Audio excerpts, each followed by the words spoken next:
you back in, Scarlett Maguire. How big an impact does X have on public opinion? Can it swing elections, do you think? I think we've learned over the last few years that people are always quite prone to overstating that website's impact on elections. I mean, you can ask sort of Elon Musk in a few months' time potentially, but I think you can also ask people who thought that England was definitely going to, Britain or is definitely going to remain in the European Union. We've seen time and time again it's not representative of public opinion. It tends to be people who are very highly engaged and have already made their mind up.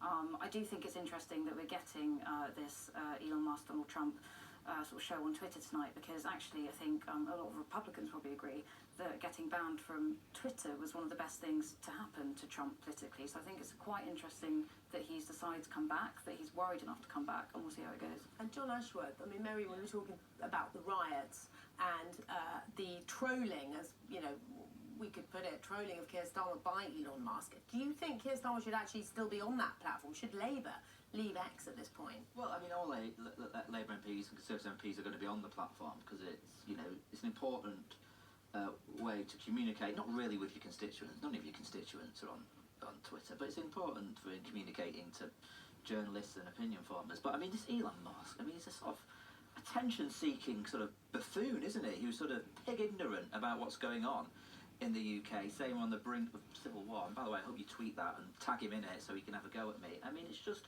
ludicrous. But the key thing is this: we're all getting worked up about what he says. We shouldn't really be getting worked up about what he says. We should be getting worked up about his algorithms, which are deliberately promoting racist, Islamophobic, far-right, incendiary material. And that is a problem. That is an issue. And we've got to deal with it. I'm not an expert on it. You were the tech minister, so you might have, you know, better, more informed opinions on me and how you fix this. But when you look at what is going on this platform, it's clearly influencing people's behaviour on the street, and not in a good way. He would say it's facilitating free speech. Yeah, and there was an element when I came in to be tech minister. It was just the time we were ditching the legal but harmful issue that actually just, you know, we couldn't get the balance right between protecting freedom of speech and ultimately having a child protection bill to make sure we can keep people safe on Twitter and other social media platforms and wider. You cannot police the internet. That's the first thing, I think. If any politician, whether it's Keir Starmer, whether it's the Conservative Party, just saying, I'll tell you what, we can just pass this law and everything's going to be fine. You can't do it.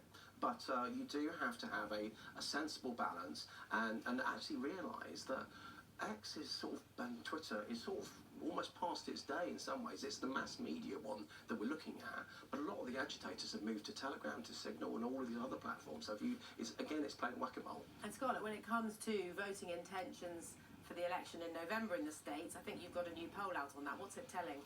Well, it's not quite out, but basically it's coming out. Give us an exclusive. Well, it'll be broadly in line with things we've seen from other opinion pollsters over the last few weeks, which is that the Kamala Harris taking the nomination for the Democrats has